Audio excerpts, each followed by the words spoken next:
Olá pessoal! Com esse vídeo a gente começa o nosso estudo básico do Espiritismo. Vai ter uma playlist aqui, Estude Sem Perceber, para que a gente possa fazer mais ou menos aí como estudo sistematizado da doutrina espírita.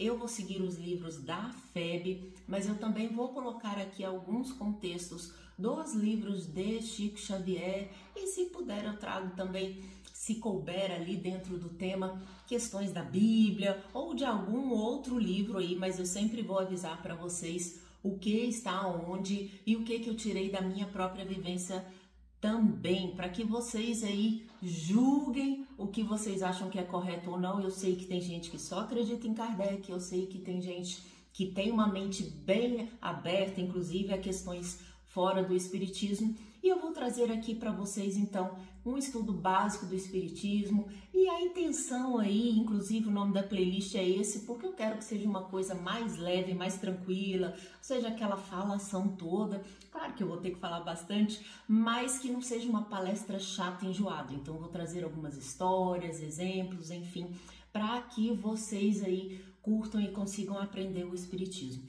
Fiquem à vontade para questionar nos comentários qualquer coisa, às vezes eu não respondo no mesmo dia, o YouTube é uma plataforma que eu não visito diariamente, mas eu respondo vocês sim. E qualquer coisa pode perguntar também no direct, tanto no @Sentindo Espiritismo, lá na rede do I, né, na rede das fotinhas, quanto na rede das dancinhas. A gente evita falar o nome, mas vocês entenderam aí. As redes de vídeo curto é @Sentindo Espiritismo nas duas, tá bom? E eu tenho também um e-mail, @sentindoespiritismo, aliás, sentindoespiritismo@gmail.com, mas eu utilizo menos ainda. Então, quem entrar em contato, fique à vontade e aqui nos comentários também. Hoje eu resolvi então trazer para vocês o básico. Como que surgiu o Espiritismo? A gente sabe que ele surgiu lá na França, com Allan Kardec sendo o codificador. A gente chama de codificador porque, na verdade, ele recolheu vários textos de médiuns, né, que foram aí trazidos pelos espíritos, por isso a primeira obra é o Livro dos Espíritos. Então, as informações são dos espíritos. Kardec simplesmente faz ali um compilado, uma organização, as perguntas. E como ele era um pedagogo, nós vamos ter aqui um vídeo sobre ele mais pra frente, só falando aí quem foi Allan Kardec.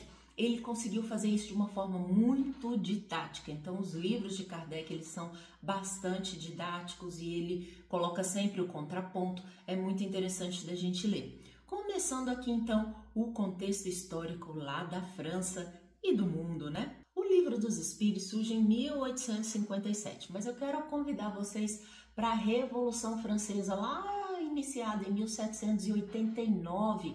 O povo na época passava muita dificuldade e tinha que pagar altos impostos. Enquanto isso, o clero vivia no bem bom, né? A Igreja Católica, no caso, e os nobres e o rei, que na época toda a Europa, basicamente toda, era aí formada pelo absolutismo. Vocês devem lembrar lá das lições de história. Então o rei mandava em tudo e o pobre do povo que produzia, que suava até, recebia aí tudo do pior e ainda tinha que pagar altos impostos. Era uma vida muito sofrida, com trabalho braçal importante. Então essas pessoas se revoltam por conta dessa situação. E na época começava a surgir os comerciantes, a chamada classe aí da burguesia, que também vai dar aí o seu impulso, porque afinal de contas eles já tinham aí uma instrução um pouco maior do que o povo, né? Entendiam mais da situação e eles tinham aí o dinheiro, mas não tinham nenhuma influência política. E aí tem-se uma grande revolta para derrubar o absolutismo na França. Não é preciso dizer que os outros países ali ao redor arregalaram os olhos, né? E foram para cima da França tentando fazer com que o reinado voltasse. Mas a espiritualidade tinha os seus planos para a França. Sim, ela já estava aí sendo preparada para receber a doutrina espírita. É então que, por influência desses espíritos, quem nos conta isso é Emmanuel no livro A Caminho da Luz. Vale a leitura, ele faz uma perspectiva histórica muito importante, não só da França.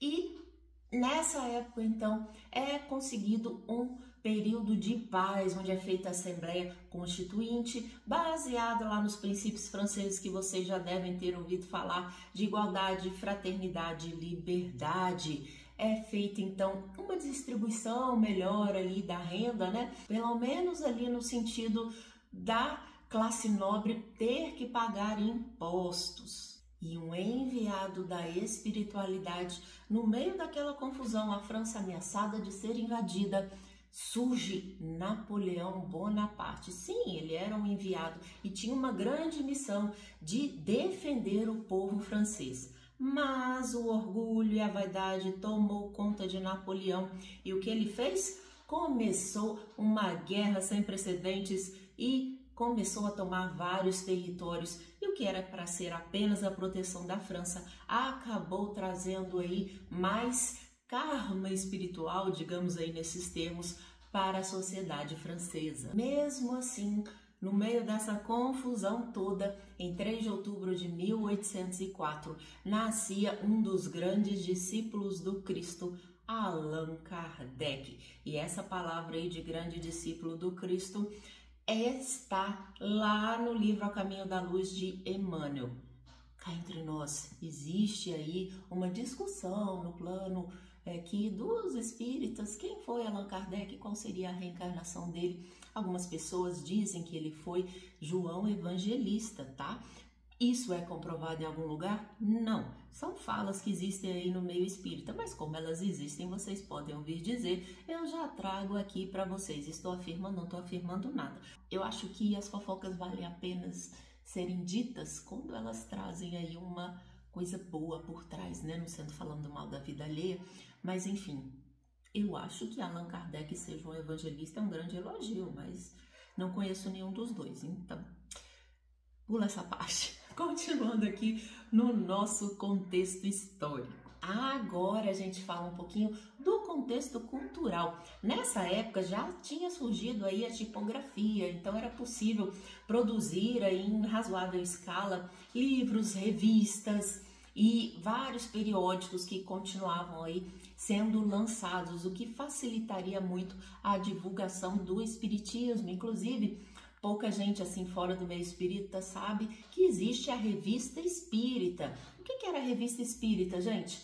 Antes de Kardec publicar algo ali nos seus livros oficialmente, ele lançava o periódico, essa Revista Espírita, onde ele discutia possibilidades e falava de alguns casos que tinham acontecido ali no meio, que muita gente escrevia cartas para Kardec, sim, era na época das cartas.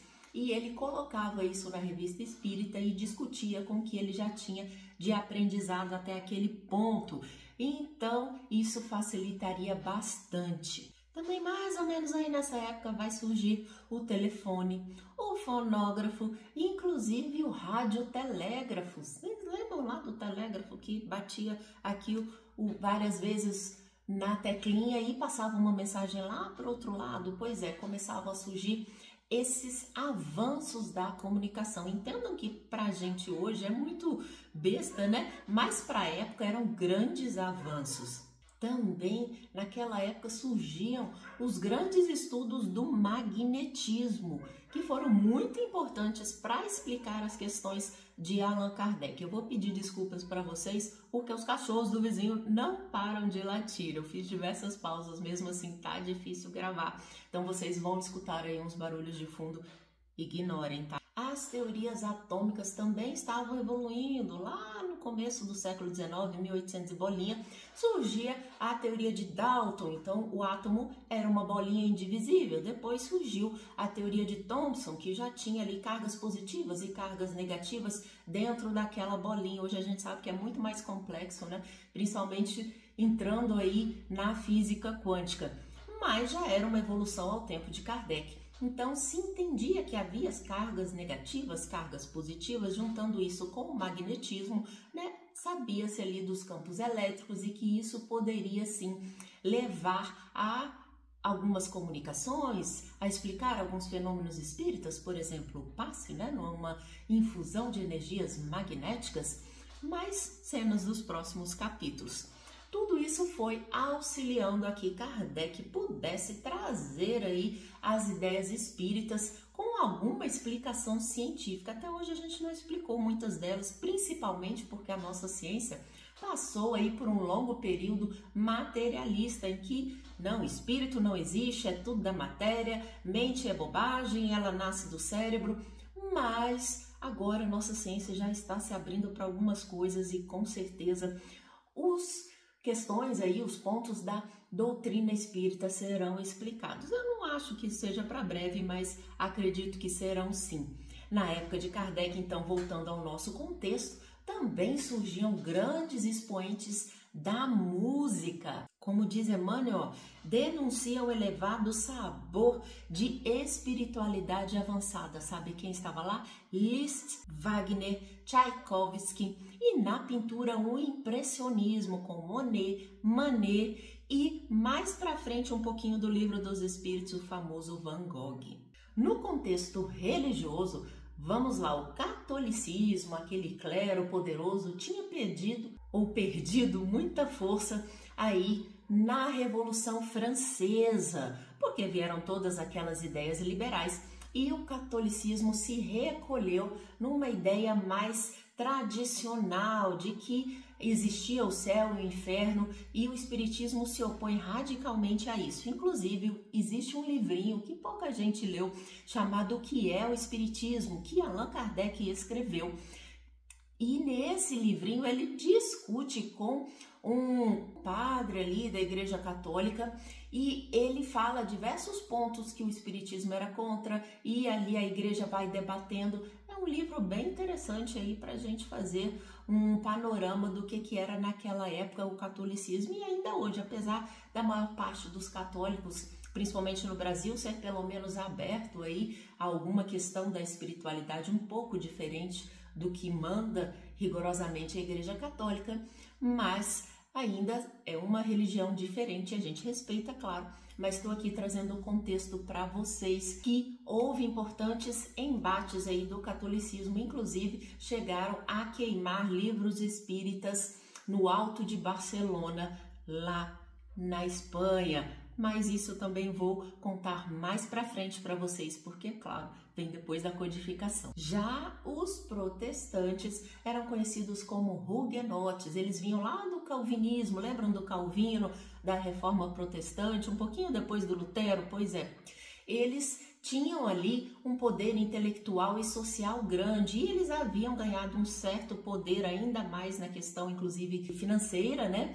Com a Revolução Francesa também. Então, eles eram uma minoria, mas tinham uma boa influência na sociedade. Uma outra visão para a gente lembrar aí é que havia um forte contexto materialista na França, sim, porque era também um centro científico de difusão de vários estudos, né? Como eu disse para vocês, estavam florescendo aí o magnetismo e várias outras questões, inclusive da evolução das espécies, que vai aparecer, né, no espiritismo e reforçar bastante. Tudo isso se opunha, de certa maneira, ao que Kardec trazia pelo espiritismo. Mas diferente aí dos antigos séculos de perseguição, havia uma abertura geral a ideias novas e isso facilitou sim com que Kardec pudesse trazer as ideias espíritas. É então que em 1848 em Hydesville, lá nos Estados Unidos, surge o caso das Irmãs Fox, que vai ter um vídeo aqui exclusivo para elas, tá? Que eu vou explicar a história direitinho, mas aconteceu de terem várias batidas lá na casa delas e elas encontraram uma maneira de conversar com esse espírito que batia e fazia esses barulhos na casa. E em 1850 surge aí, mais ou menos na época, as mesas girantes, em que vários objetos, especialmente pequenas mesas, giravam e batiam no chão respondendo perguntas. E numa dessas sessões de mesas girantes, Kardec, bem cético, é convidado a comparecer. E aí, cenas dos próximos capítulos, brincadeira. Sim, ele vai entrar em contato com as mesas girantes e vai levar aí a sua curiosidade, porque afinal de contas, se aquela mesa respondia de forma inteligente, Não podia ser a mesa respondendo, tinha que ter uma inteligência por trás. E aí eu vou explicar nesse vídeo aí para vocês das irmãs Fox, como que se deu esse contato das mesas girantes e depois na história de Kardec. Então esses primeiros 3 vídeos vão ser mais históricos para contextualizar vocês e contar um pouquinho como é que surgiram essas ideias, da onde, por quê, para que a gente possa realmente entrar no estudo do Espiritismo. Você aí que não gosta de história, é importante saber, não pule os vídeos, porque realmente explica muita coisa.